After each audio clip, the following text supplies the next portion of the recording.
दोस्तों नमस्कार, आप सभी को हमारी ओर से जय भोलेनाथ। स्वागत है आप सभी का फिर से कुंभ नगरी प्रयागराज में। और अभी हम लोग हैं प्रयागराज यानी कुंभ नगरी में। यहाँ पे अभी आस्था का जन सैलाब उमड़ा है। हमारे पीछे आप देख सकते हैं कितनी ज़्यादा। 12 बजे के आसपास का मैं आपको ये अपडेट दे रहा हूँ। तो कुछ इम्पोर्टेंट बातें भी मैं आपको बताऊंगा, तो वो आपको ध्यान रखना है। अगर आप मौनी अमावस्या पे स्नान करने के लिए आ रहे हैं या फिर आप बाद में आना चाहते हैं तो कब आना चाहते हैं, तो ये वीडियो में मैं आपको बताऊंगा। और साथ में वो क्लिप भी ऐड करूंगा जब हम लोग स्नान करने गए तो कितनी ज़्यादा भीड़ थी वहाँ पे। तो सबसे पहली बात तो ये है कि अगर आप यहाँ पर आते हैं इस स्थिति में, तो आपको किन किन परिस्थितियों का सामना करना पड़ सकता है, किन किन दिक्कतों का या कह सकते हैं मुसीबतों का। तो सबसे पहली बात, अगर आप यहाँ पे चारों दिशाओं में से कहीं से भी आते हैं, पूर्व पश्चिम या उत्तर दक्षिण या रीवा साइड से या कानपुर साइड से, लखनऊ साइड या अयोध्या साइड या वाराणसी साइड, कहीं से भी आप आते हैं, तो आपको कम से कम जो आपकी गाड़ी है वो 5 किलोमीटर से लगा के 20 किलोमीटर दूरी तक पार्किंग में लगानी पड़ सकती है। मिनिमम 5 किलोमीटर और मैक्सिमम 20 किलोमीटर। मिनिमम तो मुझे नहीं लगता कि आप लगा पाएंगे। तो जहाँ पे भी आपकी गाड़ी पार्क लगेगी वहीं से आपको पैदल चलना है।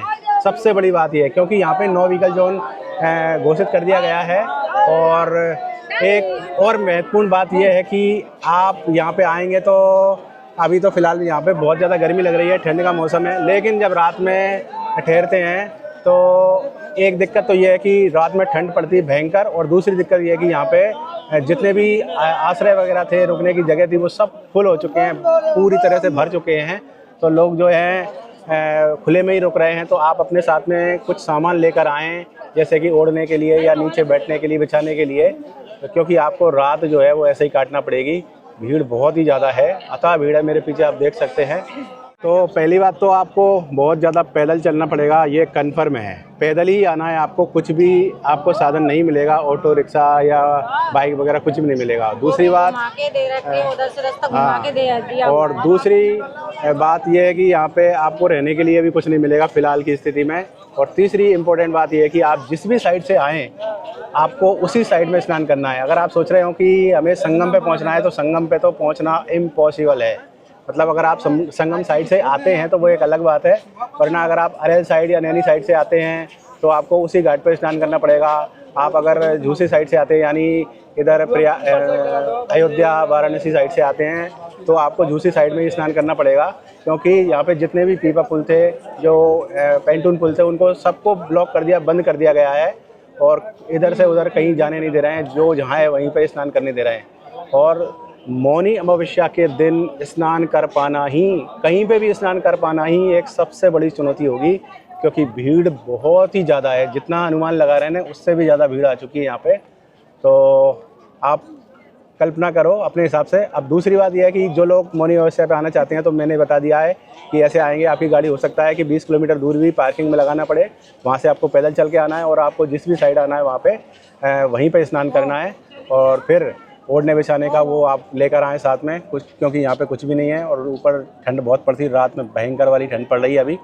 जो लोग पूछना चाह रहे हैं कि भैया हम लोग कब आएँ, कौन सा टाइम उचित रहेगा, तो मेरे हिसाब से आप 4-5 दिन और रुकिए, 4-5 दिन बाद आइए तो भीड़ आपको बिल्कुल भी नहीं मिलेगी मेरे हिसाब से। तो क्योंकि मौनी अमावस्या के बाद में आपको फिर बसंत पंचमी का अमृत स्नान मिल जाएगा, तो इस वजह से उसमें भी बहुत ज़्यादा भीड़ रहेगी।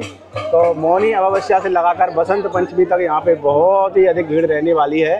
तो यही मैं आपको इम्पोर्टेंट अपडेट दे रहा था। बाकी आप देखिए और भी ज़्यादा भीड़ कितनी है। हम लोग जब जा रहे हैं और उधर से आ रहे हैं तो कितना भीड़ का सामना करना पड़ रहा है, निकलने में भी दिक्कत हो रही है, और आने में भी, जाने में भी। मैं तो बस ये है कि वीडियो को देख देख के बस यही देख रहा हूँ, जनता जनार्दन के दर्शन कर रहा हूँ बस, और कुछ नहीं है।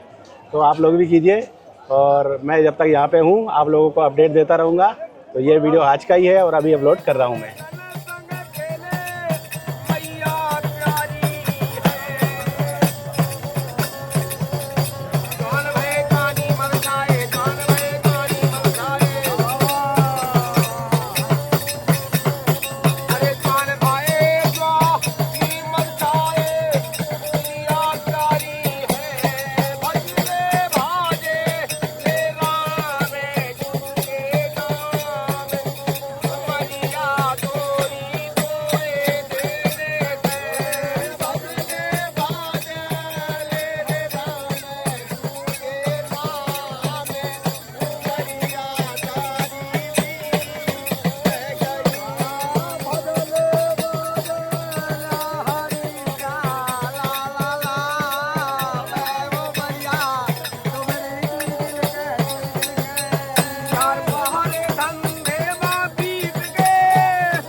जय हो संगम नगरी प्रयाग की। हर हर महादेव।